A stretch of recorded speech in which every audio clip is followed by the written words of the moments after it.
고요한 시간, 잠시 세상의 소음에서 벗어나 오롯이 나 자신에게 귀 기울여보는 시간입니다. 이 세상에서 나를 가장 잘 아는 사람은 누구일까요? 나의 기쁨과 슬픔, 남들은 모르는 나의 수고와 눈물을 가장 깊이 이해하는 존재는 과연 누구일까요? 바로 나 자신입니다. 오늘 우리는 한 사제의 삶과 통찰이 담긴 이야기를 통해 나 자신을 사랑하고 삶의 진정한 가치를 발견하는 지혜를 나누고자 합니다. 이 이야기가 당신의 마음에 작은 울림을 준다면 구독과 좋아요를 통해 더 많은 분들이 이 따뜻한 위로를 나눌 수 있도록 마음을 보태어 주시길 바랍니다. 당신의 선한 손길이 저희에게는 큰 힘이 됩니다. 이 시간을 함께하는 모든 분들께 하느님의 축복이 가득하기를 기원하며 이제 조용히 그 이야기 속으로 들어가 보겠습니다. 제가 하는 모든 수고, 그 가치를 누가 가장 잘 알까요? 하늘이 알고 바로 제 자신이 압니다. 그래서 저는 제 자신에게 좋은 선물을 하곤 합니다. 지난 12월에는 가수 이선희 씨의 콘서트에 다녀왔습니다. 당연히 제 돈으로 갔지요. 50대 직원들과 함께 즐거운 시간을 보냈습니다. 그 전주에는 충무 아트센터에서 몬테크리스토라는 뮤지컬을 30대 직원들과 함께 관람했습니다. 저희가 있는 곳은 평창이라 이런 문화생활을 즐기려면 대전이나 서울까지 와야 합니다. 서울에 온 김에 신당동 떡볶이 골목에 들러 맛있는 떡볶이도 먹고 분위기 좋은 카페에서 커피도 한 잔 마셨습니다. 멋진 공연을 보고 집에 돌아오니 새벽 1시가 넘었더군요. 많은 분들이 저에게 묻습니다. 신부님, 매일 강에 다니시느라 힘드실 텐데 괜찮으세요? 걱정 마십시오. 저는 틈틈이 알아서 아주 잘 즐기며 삽니다. 만약 제가 강의만 하고 다녔다면 아마 미쳐버렸을지도 모릅니다. 이것은 저에게만 해당되는 이야기가 아닙니다. 여러분 모두 그렇게 살아야 합니다. 부처님께서도 이런 말씀을 하셨습니다. 지나친 고행은 사람을 고통스럽게 하고 지나친 쾌락은 사람을 망가뜨린다고 말입니다. 우리는 즐길 줄도 알고 쓸 줄도 알며 또 인내할 줄도 알아야 합니다. 이 모든 것의 중심에는 한 가지 중요한 원칙이 있습니다. 바로 나 자신에게 잘해주어야 한다는 것입니다.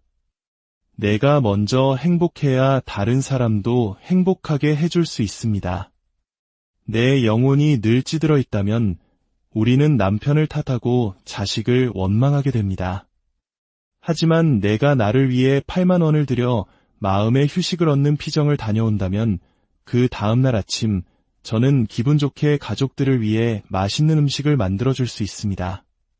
그러니 오늘부터는 누구에게 가장 잘해주어야 할까요? 바로 나 자신입니다. 여러분, 이 세상에서 나의 인생 고비고비를 속속들이 가장 잘하는 사람은 누구일까요? 바로 나 자신밖에 없습니다. 그렇다면 그런 나에게 가장 잘해줄 수 있는 사람 또한 누구이겠습니까? 역시 나 자신입니다.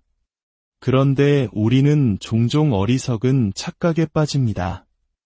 내가 겪은 고생을 잘 알지도 못하는 남편이나 자식이 나에게 잘해주기를 바랍니다. 그들이 내 마음처럼 해주지 않는다고 섭섭해하고 원망합니다.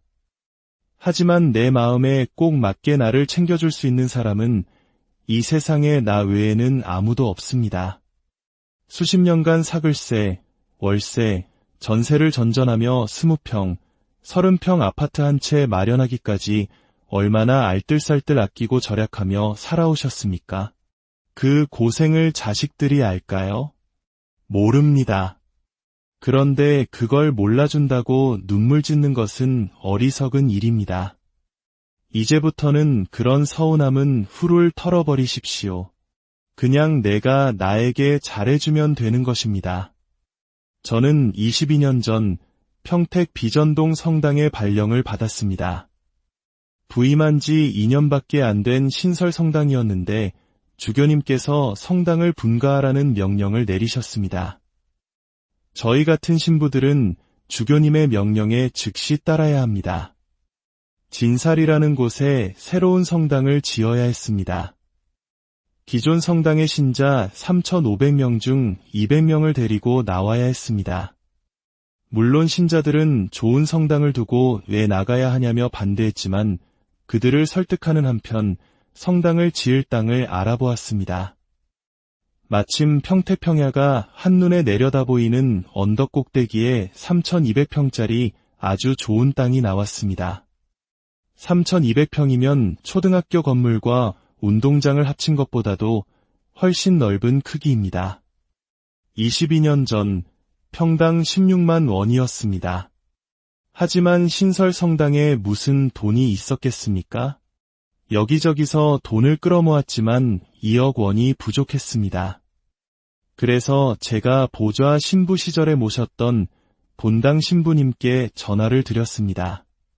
신부님, 성당 분가 명령을 받았는데 마음에 드는 땅이 나왔습니다. 그런데 2억 원이 부족합니다. 빌려주실 수 있겠습니까? 그 신부님께서는 1초도 망설이지 않고 말씀하셨습니다. 그래, 빌려줄게. 내일 오너라. 다음날 32살의 젊은 신부였던 저는 2억 원이라는 거금을 안주머니에 넣고 오는데 심장이 어찌나 떨리던지요. 그렇게 돈을 가져와 땅 계약을 마쳤는데 이번에는 성당 상임위원들이 사기를 당했다며 저를 몰아세웠습니다. 그 땅에는 건물을 지을 수도 없다며 새벽 2시까지 저를 비난했습니다.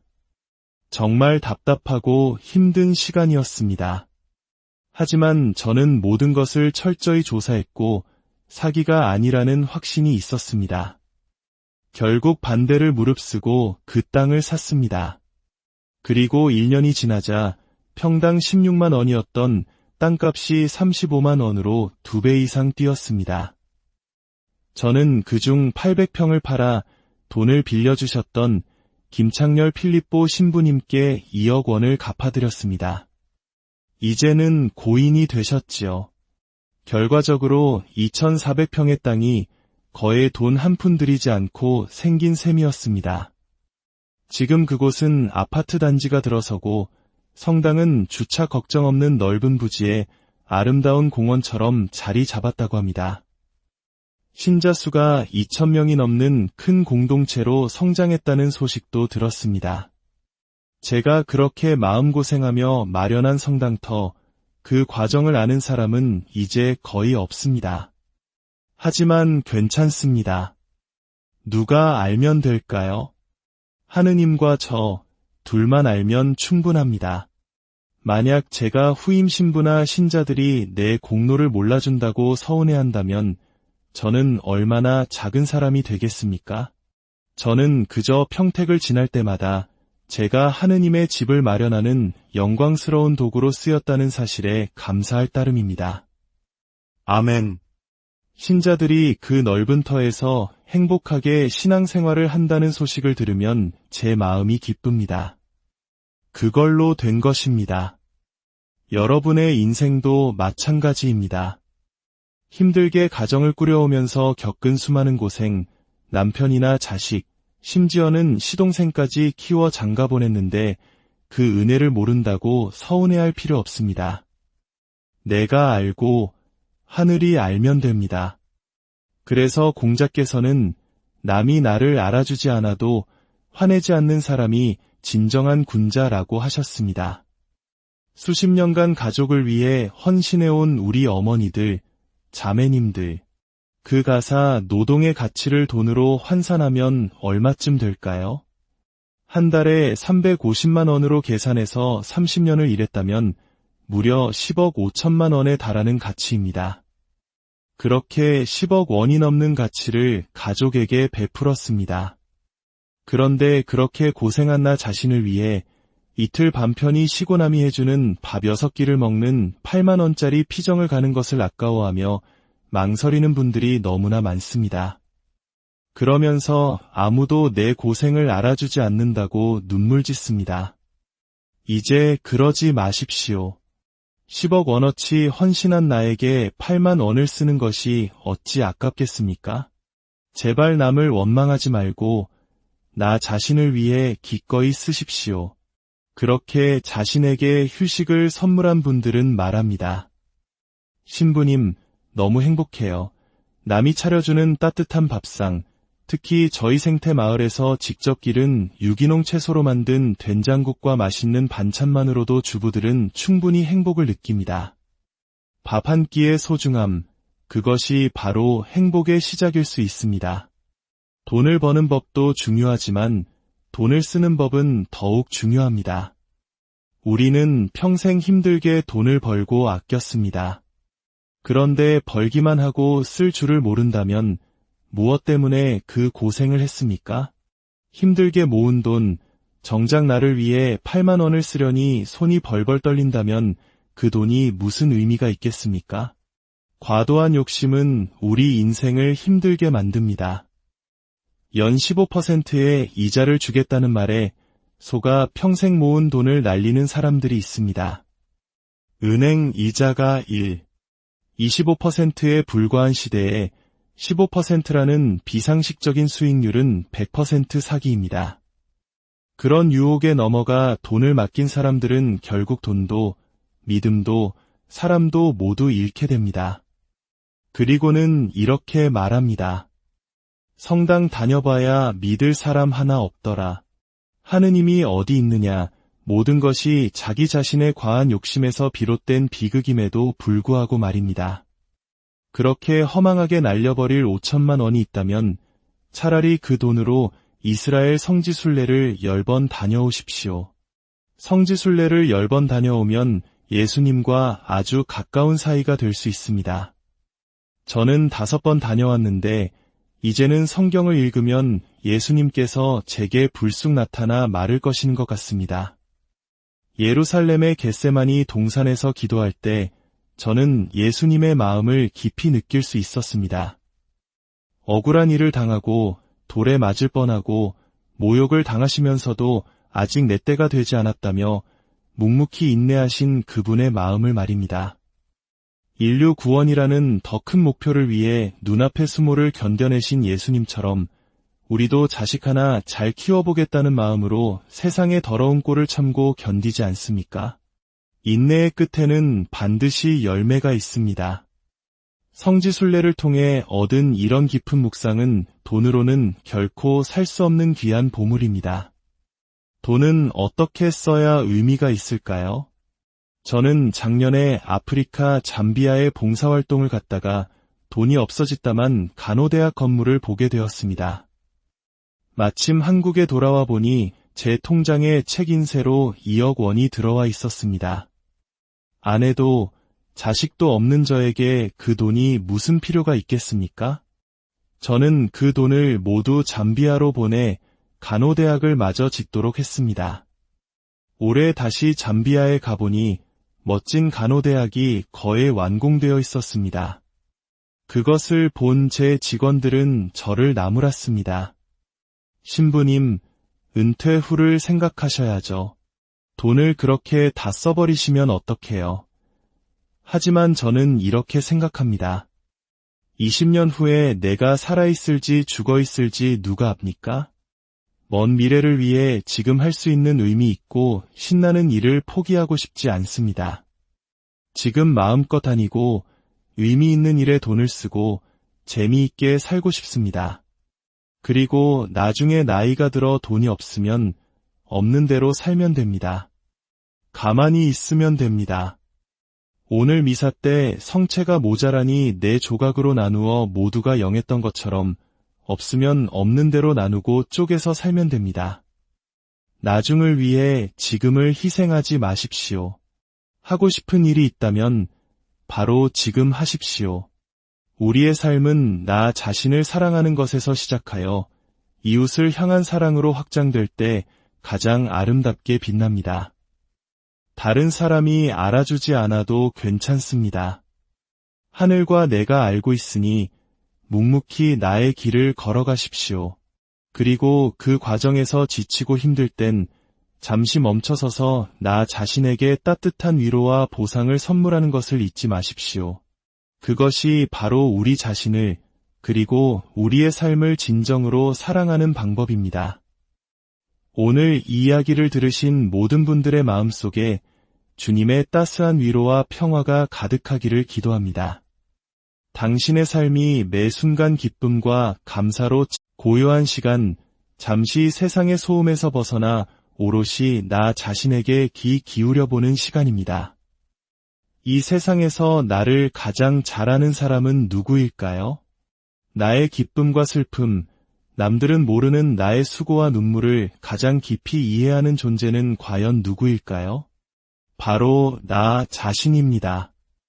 오늘 우리는 한 사제의 삶과 통찰이 담긴 이야기를 통해 나 자신을 사랑하고 삶의 진정한 가치를 발견하는 지혜를 나누고자 합니다. 이 이야기가 당신의 마음에 작은 울림을 준다면 구독과 좋아요를 통해 더 많은 분들이 이 따뜻한 위로를 나눌 수 있도록 마음을 보태어 주시길 바랍니다. 당신의 선한 손길이 저희에게는 큰 힘이 됩니다. 이 시간을 함께하는 모든 분들께 하느님의 축복이 가득하기를 기원하며 이제 조용히 그 이야기 속으로 들어가 보겠습니다. 제가 하는 모든 수고, 그 가치를 누가 가장 잘 알까요? 하늘이 알고 바로 제 자신이 압니다. 그래서 저는 제 자신에게 좋은 선물을 하곤 합니다. 지난 12월에는 가수 이선희 씨의 콘서트에 다녀왔습니다. 당연히 제 돈으로 갔지요. 50대 직원들과 함께 즐거운 시간을 보냈습니다. 그 전주에는 충무 아트센터에서 몬테크리스토라는 뮤지컬을 30대 직원들과 함께 관람했습니다. 저희가 있는 곳은 평창이라 이런 문화생활을 즐기려면 대전이나 서울까지 와야 합니다. 서울에 온 김에 신당동 떡볶이 골목에 들러 맛있는 떡볶이도 먹고 분위기 좋은 카페에서 커피도 한 잔 마셨습니다. 멋진 공연을 보고 집에 돌아오니 새벽 1시가 넘었더군요. 많은 분들이 저에게 묻습니다. 신부님, 매일 강에 다니시느라 힘드실 텐데 괜찮으세요? 걱정 마십시오. 저는 틈틈이 알아서 아주 잘 즐기며 삽니다. 만약 제가 강의만 하고 다녔다면 아마 미쳐버렸을지도 모릅니다. 이것은 저에게만 해당되는 이야기가 아닙니다. 여러분 모두 그렇게 살아야 합니다. 부처님께서도 이런 말씀을 하셨습니다. 지나친 고행은 사람을 고통스럽게 하고 지나친 쾌락은 사람을 망가뜨린다고 말입니다. 우리는 즐길 줄도 알고 쓸 줄도 알며 또 인내할 줄도 알아야 합니다. 이 모든 것의 중심에는 한 가지 중요한 원칙이 있습니다. 바로 나 자신에게 잘해주어야 한다는 것입니다. 내가 먼저 행복해야 다른 사람도 행복하게 해줄 수 있습니다. 내 영혼이 늘 찌들어 있다면 우리는 남편을 탓하고 자식을 원망하게 됩니다. 하지만 내가 나를 위해 8만 원을 들여 마음의 휴식을 얻는 피정을 다녀온다면 그 다음날 아침 저는 기분 좋게 가족들을 위해 맛있는 음식을 만들어줄 수 있습니다. 그러니 오늘부터는 누구에게 가장 잘해주어야 할까요? 바로 나 자신입니다. 여러분, 이 세상에서 나의 인생 고비고비를 속속들이 가장 잘하는 사람은 누구일까요? 바로 나 자신밖에 없습니다. 그렇다면 그런 나에게 가장 잘해줄 수 있는 사람 또한 누구이겠습니까? 역시 나 자신입니다. 그런데 우리는 종종 어리석은 착각에 빠집니다. 내가 겪은 고생을 잘 알지도 못하는 남편이나 자식이 나에게 잘해주기를 바랍니다. 그들이 내 마음처럼 해주지 않는다고 섭섭해하고 원망합니다.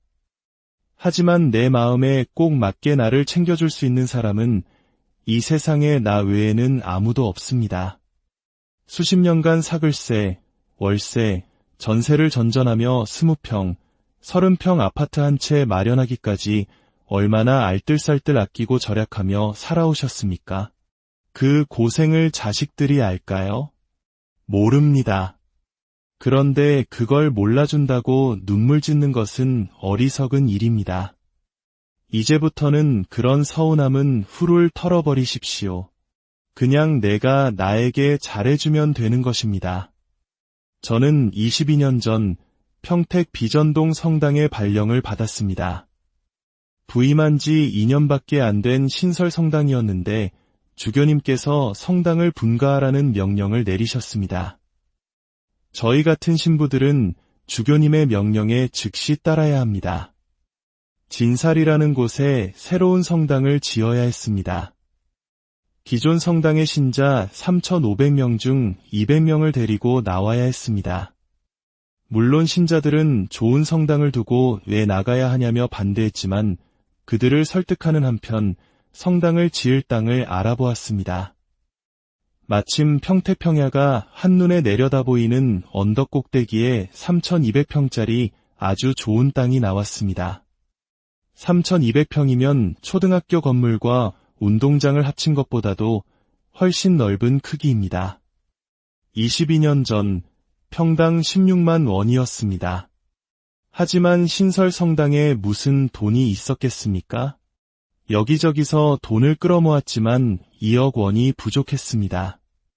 그래서 제가 보좌 신부 시절에 모셨던 본당 신부님께 전화를 드렸습니다. 신부님, 성당 분가 명령을 받았는데 마음에 드는 땅이 나왔습니다.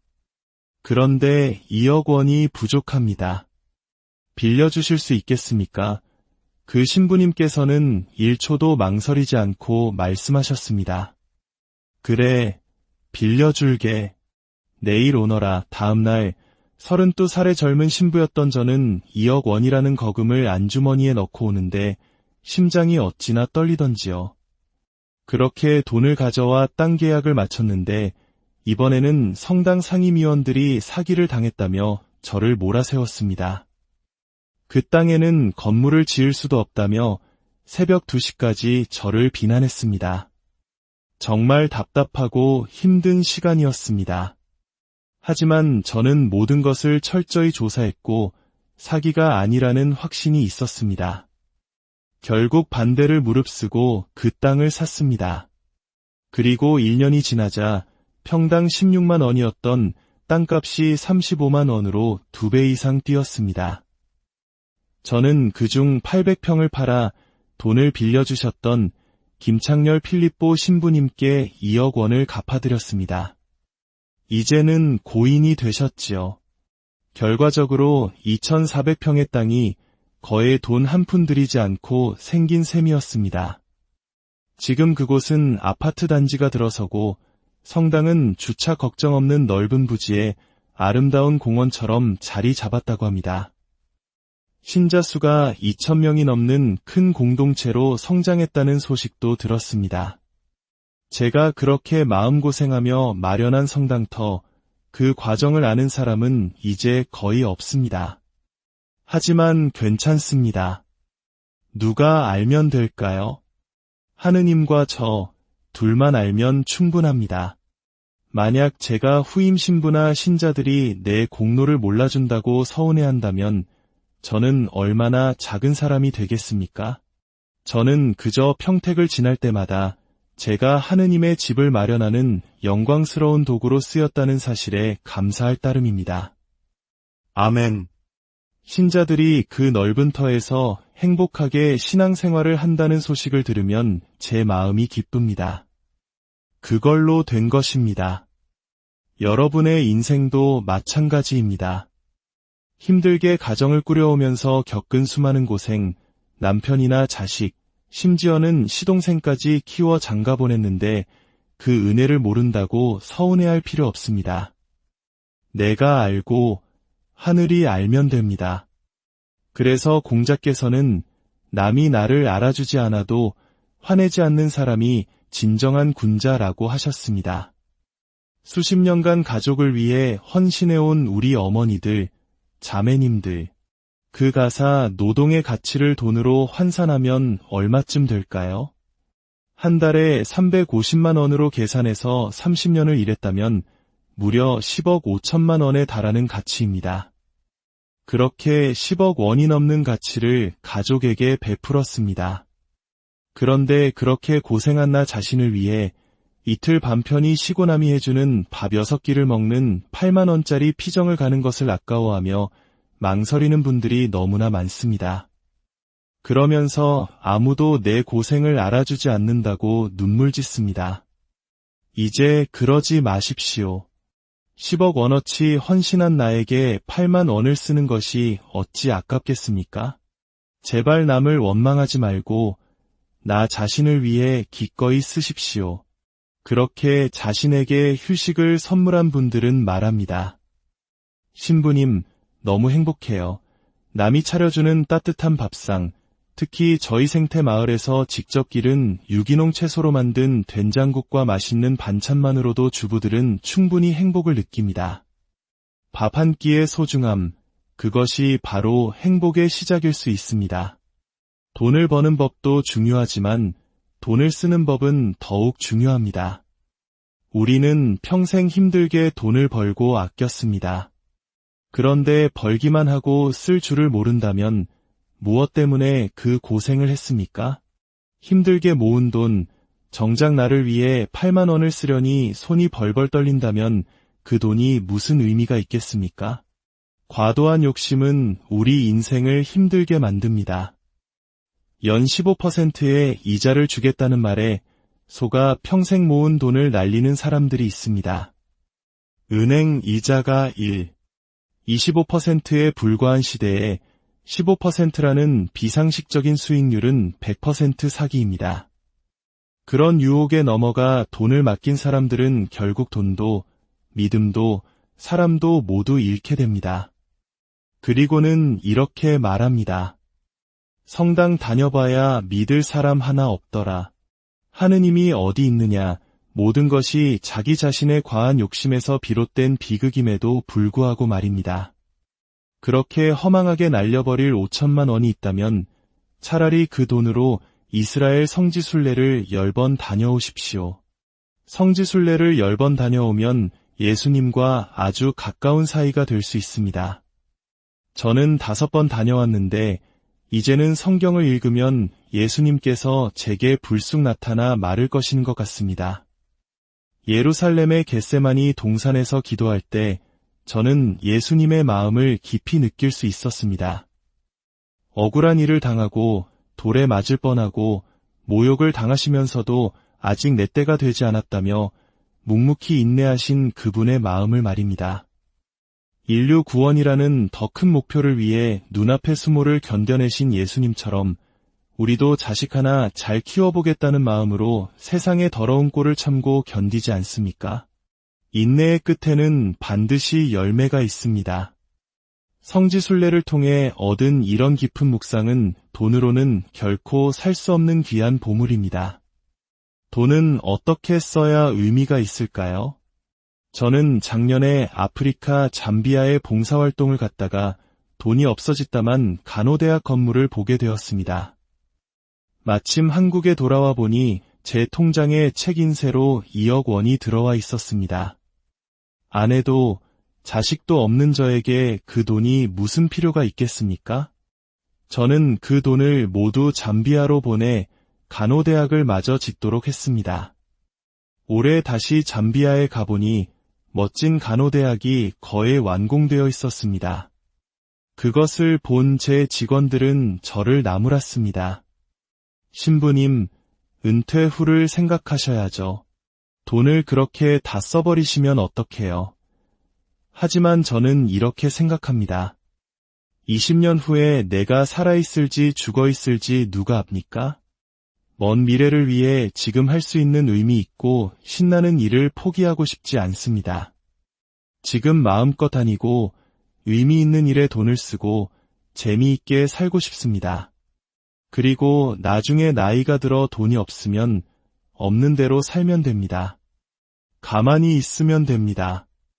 오늘 미사 때 성체가 모자라니 네 조각으로 나누어 모두가 영했던 것처럼 없으면 없는 대로 나누고 쪼개서 살면 됩니다. 나중을 위해 지금을 희생하지 마십시오. 하고 싶은 일이 있다면 바로 지금 하십시오. 우리의 삶은 나 자신을 사랑하는 것에서 시작하여 이웃을 향한 사랑으로 확장될 때 가장 아름답게 빛납니다. 다른 사람이 알아주지 않아도 괜찮습니다. 하늘과 내가 알고 있으니 묵묵히 나의 길을 걸어가십시오. 그리고 그 과정에서 지치고 힘들 땐 잠시 멈춰서서 나 자신에게 따뜻한 위로와 보상을 선물하는 것을 잊지 마십시오. 그것이 바로 우리 자신을 그리고 우리의 삶을 진정으로 사랑하는 방법입니다. 오늘 이 이야기를 들으신 모든 분들의 마음속에 주님의 따스한 위로와 평화가 가득하기를 기도합니다. 당신의 삶이 매 순간 기쁨과 감사로 고요한 시간, 잠시 세상의 소음에서 벗어나 오롯이 나 자신에게 귀 기울여보는 시간입니다. 이 세상에서 나를 가장 잘 아는 사람은 누구일까요? 나의 기쁨과 슬픔, 남들은 모르는 나의 수고와 눈물을 가장 깊이 이해하는 존재는 과연 누구일까요? 바로 나 자신입니다. 오늘 우리는 한 사제의 삶과 통찰이 담긴 이야기를 통해 나 자신을 사랑하고 삶의 진정한 가치를 발견하는 지혜를 나누고자 합니다. 이 이야기가 당신의 마음에 작은 울림을 준다면 구독과 좋아요를 통해 더 많은 분들이 이 따뜻한 위로를 나눌 수 있도록 마음을 보태어 주시길 바랍니다. 당신의 선한 손길이 저희에게는 큰 힘이 됩니다. 이 시간을 함께하는 모든 분들께 하느님의 축복이 가득하기를 기원하며 이제 조용히 그 이야기 속으로 들어가 보겠습니다. 제가 하는 모든 수고, 그 가치를 누가 가장 잘 알까요? 하늘이 알고 바로 제 자신이 압니다. 그래서 저는 제 자신에게 좋은 선물을 하곤 합니다. 지난 12월에는 가수 이선희 씨의 콘서트에 다녀왔습니다. 당연히 제 돈으로 갔지요. 50대 직원들과 함께 즐거운 시간을 보냈습니다. 그 전주에는 충무아트센터에서 몬테크리스토라는 뮤지컬을 30대 직원들과 함께 관람했습니다. 저희가 있는 곳은 평창이라 이런 문화생활을 즐기려면 대전이나 서울까지 와야 합니다. 서울에 온 김에 신당동 떡볶이 골목에 들러 맛있는 떡볶이도 먹고 분위기 좋은 카페에서 커피도 한 잔 마셨습니다. 멋진 공연을 보고 집에 돌아오니 새벽 1시가 넘었더군요. 많은 분들이 저에게 묻습니다. 신부님, 매일 강에 다니시느라 힘드실 텐데 괜찮으세요? 걱정 마십시오. 저는 틈틈이 알아서 아주 잘 즐기며 삽니다. 만약 제가 강의만 하고 다녔다면 아마 미쳐버렸을지도 모릅니다. 이것은 저에게만 해당되는 이야기가 아닙니다. 여러분 모두 그렇게 살아야 합니다. 부처님께서도 이런 말씀을 하셨습니다. 지나친 고행은 사람을 고통스럽게 하고 지나친 쾌락은 사람을 망가뜨린다고 말입니다. 우리는 즐길 줄도 알고 쓸 줄도 알며 또 인내할 줄도 알아야 합니다. 이 모든 것의 중심에는 한 가지 중요한 원칙이 있습니다. 바로 나 자신에게 잘해주어야 한다는 것입니다. 내가 먼저 행복해야 다른 사람도 행복하게 해줄 수 있습니다. 내 영혼이 늘 찌들어 있다면 우리는 남편을 탓하고 자식을 원망하게 됩니다.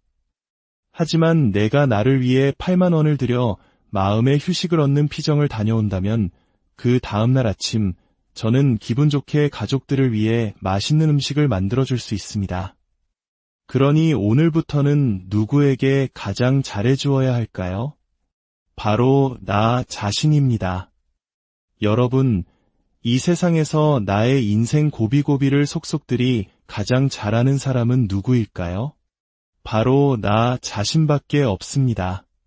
그렇다면 그런 나에게 가장 잘해줄 수 있는 사람 또한 누구이겠습니까? 역시 나 자신입니다.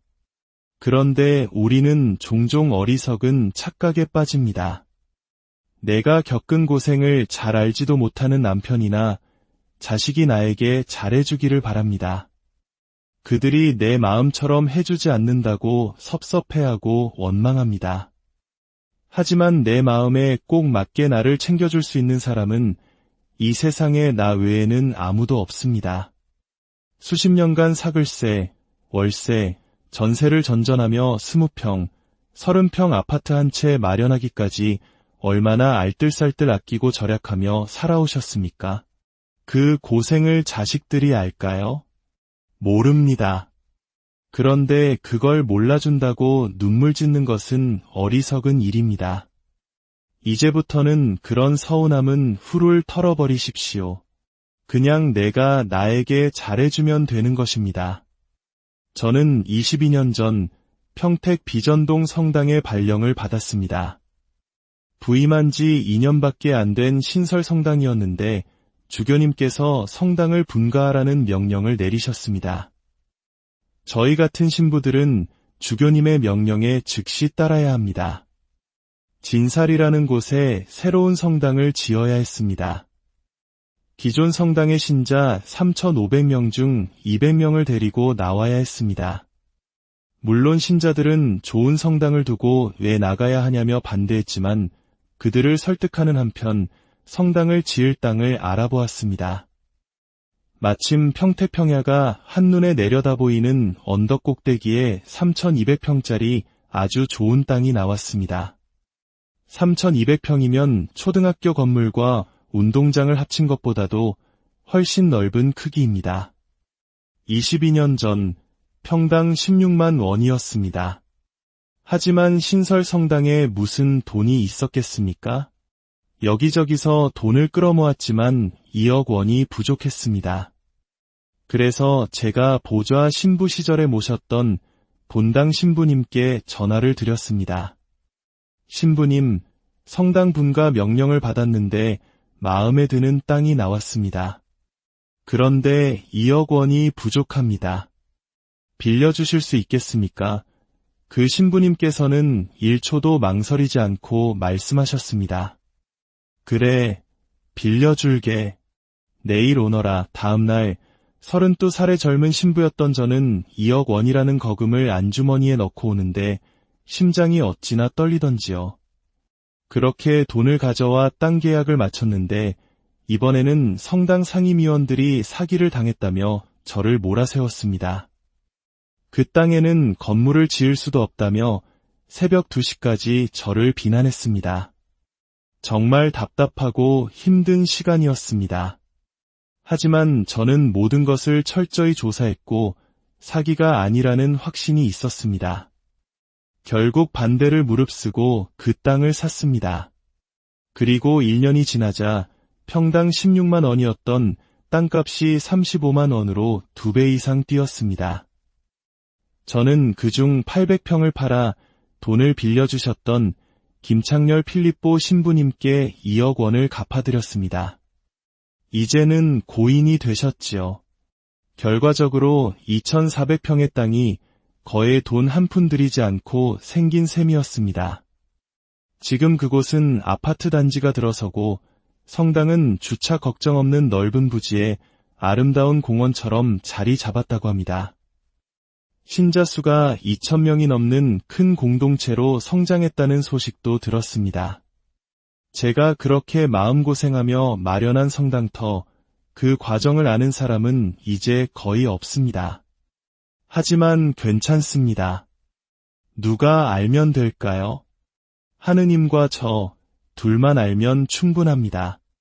만약 제가 후임 신부나 신자들이 내 공로를 몰라준다고 서운해한다면 저는 얼마나 작은 사람이 되겠습니까? 저는 그저 평택을 지날 때마다 제가 하느님의 집을 마련하는 영광스러운 도구로 쓰였다는 사실에 감사할 따름입니다. 아멘. 신자들이 그 넓은 터에서 행복하게 신앙생활을 한다는 소식을 들으면 제 마음이 기쁩니다. 그걸로 된 것입니다. 여러분의 인생도 마찬가지입니다. 힘들게 가정을 꾸려오면서 겪은 수많은 고생, 남편이나 자식, 심지어는 시동생까지 키워 장가 보냈는데 그 은혜를 모른다고 서운해할 필요 없습니다. 내가 알고 하늘이 알면 됩니다. 그래서 공자께서는 남이 나를 알아주지 않아도 화내지 않는 사람이 진정한 군자라고 하셨습니다. 수십 년간 가족을 위해 헌신해온 우리 어머니들, 자매님들, 그 가사 노동의 가치를 돈으로 환산하면 얼마쯤 될까요? 한 달에 350만 원으로 계산해서 30년을 일했다면 무려 10억 5천만 원에 달하는 가치입니다. 그렇게 10억 원이 넘는 가치를 가족에게 베풀었습니다. 그런데 그렇게 고생한 나 자신을 위해 이틀 밤 편히 쉬고 남이 해주는 밥 6끼를 먹는 8만 원짜리 피정을 가는 것을 아까워하며 망설이는 분들이 너무나 많습니다. 그러면서 아무도 내 고생을 알아주지 않는다고 눈물 짓습니다. 이제 그러지 마십시오. 10억 원어치 헌신한 나에게 8만 원을 쓰는 것이 어찌 아깝겠습니까? 제발 남을 원망하지 말고 나 자신을 위해 기꺼이 쓰십시오. 그렇게 자신에게 휴식을 선물한 분들은 말합니다. 신부님, 너무 행복해요. 남이 차려주는 따뜻한 밥상, 특히 저희 생태 마을에서 직접 기른 유기농 채소로 만든 된장국과 맛있는 반찬만으로도 주부들은 충분히 행복을 느낍니다. 밥 한 끼의 소중함, 그것이 바로 행복의 시작일 수 있습니다.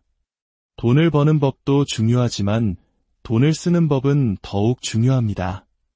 우리는 평생 힘들게 돈을 벌고 아꼈습니다. 그런데 벌기만 하고 쓸 줄을 모른다면 무엇 때문에 그 고생을 했습니까? 힘들게 모은 돈, 정작 나를 위해 8만 원을 쓰려니 손이 벌벌 떨린다면 그 돈이 무슨 의미가 있겠습니까? 과도한 욕심은 우리 인생을 힘들게 만듭니다. 연 15%의 이자를 주겠다는 말에 속아 평생 모은 돈을 날리는 사람들이 있습니다. 은행 이자가 25%에 불과한 시대에 15%라는 비상식적인 수익률은 100% 사기입니다. 그런 유혹에 넘어가 돈을 맡긴 사람들은 결국 돈도, 믿음도, 사람도 모두 잃게 됩니다. 그리고는 이렇게 말합니다. 성당 다녀봐야 믿을 사람 하나 없더라. 하느님이 어디 있느냐, 모든 것이 자기 자신의 과한 욕심에서 비롯된 비극임에도 불구하고 말입니다. 그렇게 허망하게 날려버릴 5천만 원이 있다면 차라리 그 돈으로 이스라엘 성지순례를 10번 다녀오십시오. 성지순례를 10번 다녀오면 예수님과 아주 가까운 사이가 될 수 있습니다. 저는 5번 다녀왔는데 이제는 성경을 읽으면 예수님께서 제게 불쑥 나타나 말을 거시는 것 같습니다. 예루살렘의 겟세마니 동산에서 기도할 때 저는 예수님의 마음을 깊이 느낄 수 있었습니다. 억울한 일을 당하고 돌에 맞을 뻔하고 모욕을 당하시면서도 아직 내 때가 되지 않았다며 묵묵히 인내하신 그분의 마음을 말입니다. 인류 구원이라는 더 큰 목표를 위해 눈앞의 수모를 견뎌내신 예수님처럼 우리도 자식 하나 잘 키워보겠다는 마음으로 세상의 더러운 꼴을 참고 견디지 않습니까? 인내의 끝에는 반드시 열매가 있습니다.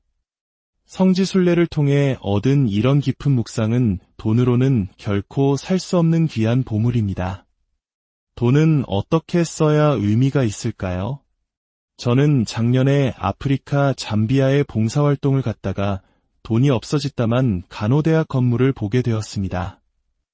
마침 한국에 돌아와 보니 제 통장에 책인세로 2억 원이 들어와 있었습니다. 아내도 자식도 없는 저에게 그 돈이 무슨 필요가 있겠습니까? 저는 그 돈을 모두 잠비아로 보내 간호대학을 마저 짓도록 했습니다. 올해 다시 잠비아에 가보니 멋진 간호대학이 거의 완공되어 있었습니다. 그것을 본 제 직원들은 저를 나무랐습니다. 신부님, 은퇴 후를 생각하셔야죠. 돈을 그렇게 다 써버리시면 어떡해요. 하지만 저는 이렇게 생각합니다. 20년 후에 내가 살아있을지 죽어있을지 누가 압니까? 먼 미래를 위해 지금 할 수 있는 의미 있고 신나는 일을 포기하고 싶지 않습니다. 지금 마음껏 다니고 의미 있는 일에 돈을 쓰고 재미있게 살고 싶습니다. 그리고 나중에 나이가 들어 돈이 없으면 없는 대로 살면 됩니다. 가만히 있으면 됩니다. 오늘 미사 때 성체가 모자라니 네 조각으로 나누어 모두가 영했던 것처럼 없으면 없는 대로 나누고 쪼개서 살면 됩니다. 나중을 위해 지금을 희생하지 마십시오. 하고 싶은 일이 있다면 바로 지금 하십시오. 우리의 삶은 나 자신을 사랑하는 것에서 시작하여 이웃을 향한 사랑으로 확장될 때 가장 아름답게 빛납니다. 다른 사람이 알아주지 않아도 괜찮습니다. 하늘과 내가 알고 있으니 묵묵히 나의 길을 걸어가십시오. 그리고 그 과정에서 지치고 힘들 땐 잠시 멈춰서서 나 자신에게 따뜻한 위로와 보상을 선물하는 것을 잊지 마십시오. 그것이 바로 우리 자신을 그리고 우리의 삶을 진정으로 사랑하는 방법입니다. 오늘 이 이야기를 들으신 모든 분들의 마음속에 주님의 따스한 위로와 평화가 가득하기를 기도합니다. 당신의 삶이 매 순간 기쁨과 감사로 고요한 시간, 잠시 세상의 소음에서 벗어나 오롯이 나 자신에게 귀 기울여보는 시간입니다. 이 세상에서 나를 가장 잘 아는 사람은 누구일까요? 나의 기쁨과 슬픔, 남들은 모르는 나의 수고와 눈물을 가장 깊이 이해하는 존재는 과연 누구일까요? 바로 나 자신입니다. 오늘 우리는 한 사제의 삶과 통찰이 담긴 이야기를 통해 나 자신을 사랑하고 삶의 진정한 가치를 발견하는 지혜를 나누고자 합니다. 이 이야기가 당신의 마음에 작은 울림을 준다면 구독과 좋아요를 통해 더 많은 분들이 이 따뜻한 위로를 나눌 수 있도록 마음을 보태어 주시길 바랍니다.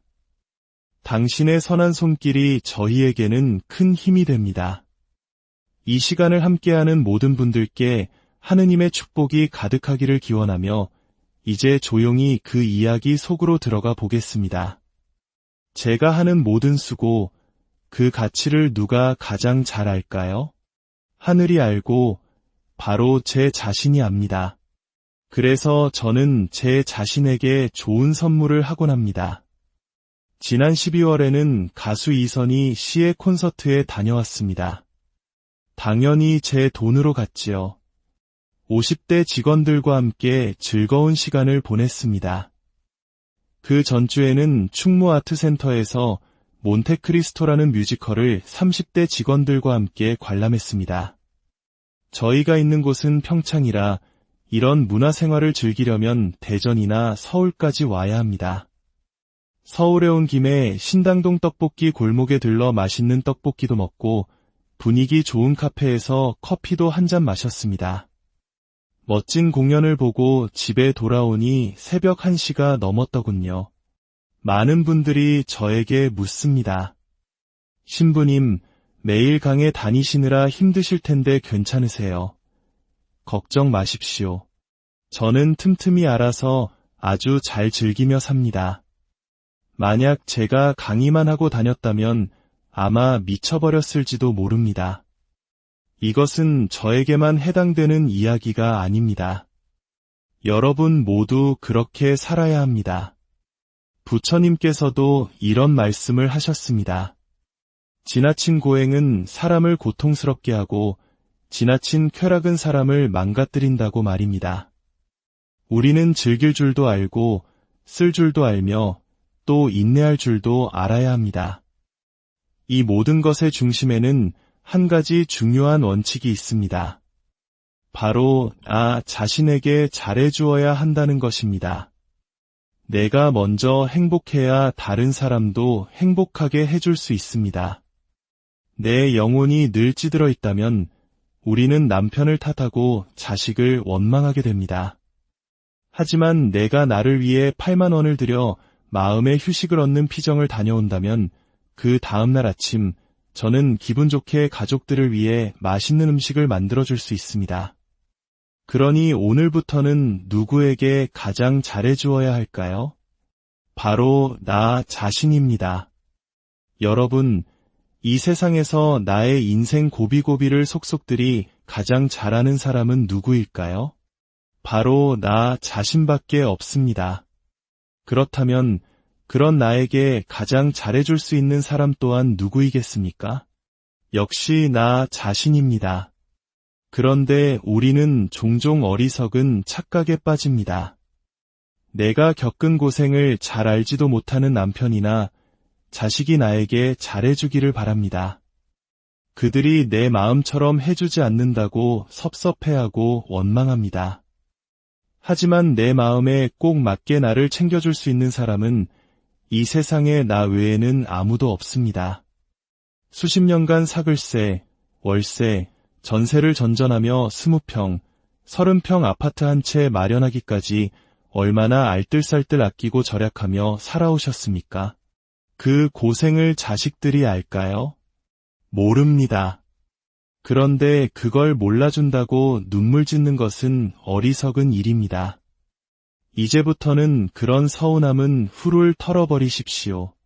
그냥 내가 나에게 잘해주면 되는 것입니다. 저는 22년 전 평택 비전동 성당의 발령을 받았습니다. 부임한 지 2년밖에 안 된 신설 성당이었는데 주교님께서 성당을 분가하라는 명령을 내리셨습니다. 저희 같은 신부들은 주교님의 명령에 즉시 따라야 합니다. 진살이라는 곳에 새로운 성당을 지어야 했습니다. 기존 성당의 신자 3,500명 중 200명을 데리고 나와야 했습니다. 물론 신자들은 좋은 성당을 두고 왜 나가야 하냐며 반대했지만 그들을 설득하는 한편 성당을 지을 땅을 알아보았습니다. 마침 평택평야가 한눈에 내려다 보이는 언덕 꼭대기에 3,200평짜리 아주 좋은 땅이 나왔습니다. 3,200평이면 초등학교 건물과 운동장을 합친 것보다도 훨씬 넓은 크기입니다. 22년 전 평당 16만 원이었습니다. 하지만 신설 성당에 무슨 돈이 있었겠습니까? 여기저기서 돈을 끌어모았지만 2억 원이 부족했습니다. 그래서 제가 보좌 신부 시절에 모셨던 본당 신부님께 전화를 드렸습니다. 신부님, 성당 분가 명령을 받았는데 마음에 드는 땅이 나왔습니다. 그런데 2억 원이 부족합니다. 빌려주실 수 있겠습니까? 그 신부님께서는 1초도 망설이지 않고 말씀하셨습니다. 그래, 빌려줄게. 내일 오너라. 다음날 32살의 젊은 신부였던 저는 2억 원이라는 거금을 안주머니에 넣고 오는데 심장이 어찌나 떨리던지요.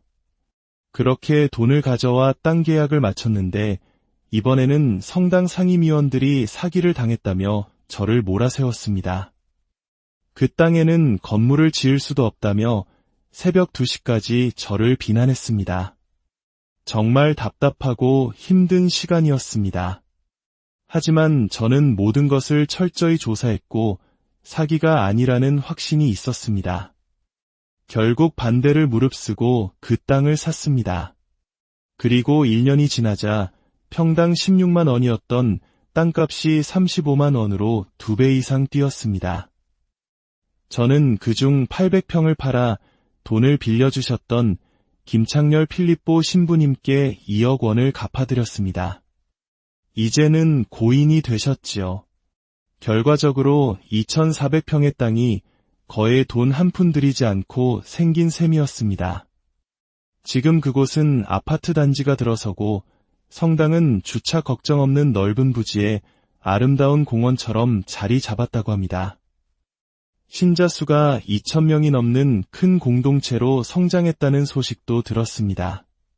제가 그렇게 마음고생하며 마련한 성당터, 그 과정을 아는 사람은 이제 거의 없습니다. 하지만 괜찮습니다. 누가 알면 될까요? 하느님과 저 둘만 알면 충분합니다. 만약 제가 후임 신부나 신자들이 내 공로를 몰라준다고 서운해한다면 저는 얼마나 작은 사람이 되겠습니까? 저는 그저 평택을 지날 때마다 제가 하느님의 집을 마련하는 영광스러운 도구로 쓰였다는 사실에 감사할 따름입니다. 아멘. 신자들이 그 넓은 터에서 행복하게 신앙생활을 한다는 소식을 들으면 제 마음이 기쁩니다. 그걸로 된 것입니다. 여러분의 인생도 마찬가지입니다. 힘들게 가정을 꾸려오면서 겪은 수많은 고생, 남편이나 자식, 심지어는 시동생까지 키워 장가 보냈는데 그 은혜를 모른다고 서운해할 필요 없습니다. 내가 알고 하늘이 알면 됩니다. 그래서 공자께서는 남이 나를 알아주지 않아도 화내지 않는 사람이 진정한 군자라고 하셨습니다. 수십 년간 가족을 위해 헌신해온 우리 어머니들, 자매님들, 그 가사 노동의 가치를 돈으로 환산하면 얼마쯤 될까요? 한 달에 350만 원으로 계산해서 30년을 일했다면 무려 10억 5천만 원에 달하는 가치입니다. 그렇게 10억 원이 넘는 가치를 가족에게 베풀었습니다.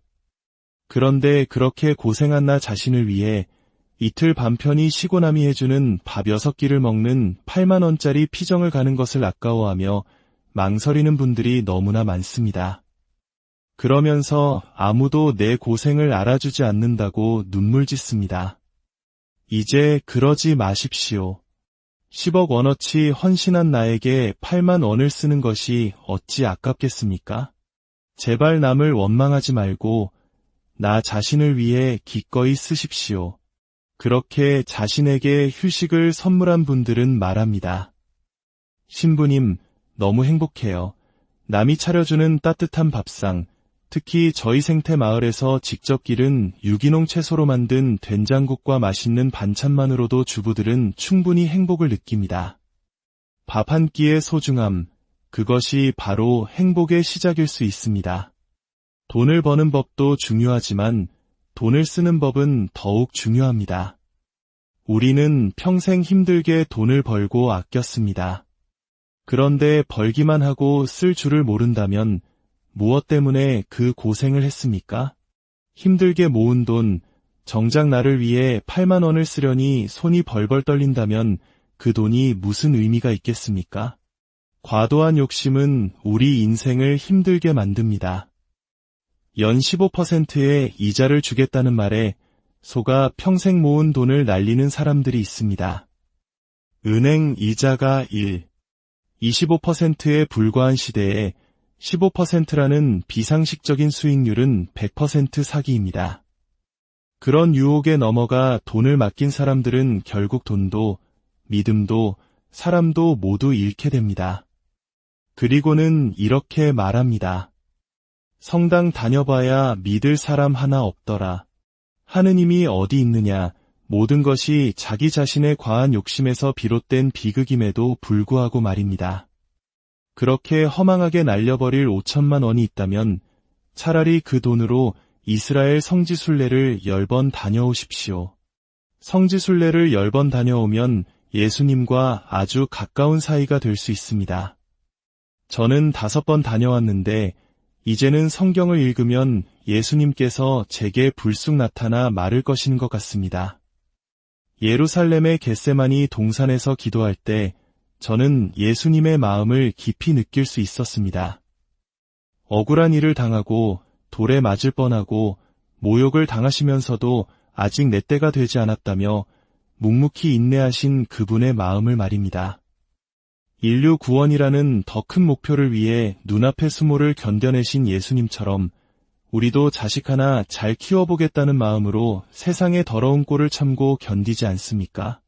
인내의 끝에는 반드시 열매가 있습니다. 성지순례를 통해 얻은 이런 깊은 묵상은 돈으로는 결코 살 수 없는 귀한 보물입니다. 돈은 어떻게 써야 의미가 있을까요? 저는 작년에 아프리카 잠비아에 봉사활동을 갔다가 돈이 없어졌다만 간호대학 건물을 보게 되었습니다. 마침 한국에 돌아와 보니 제 통장에 책인세로 2억 원이 들어와 있었습니다. 아내도 자식도 없는 저에게 그 돈이 무슨 필요가 있겠습니까? 저는 그 돈을 모두 잠비아로 보내 간호대학을 마저 짓도록 했습니다.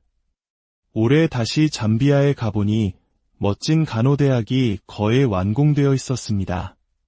그것을 본 제 직원들은 저를 나무랐습니다. 신부님, 은퇴 후를 생각하셔야죠. 돈을 그렇게 다 써버리시면 어떡해요. 하지만 저는 이렇게 생각합니다.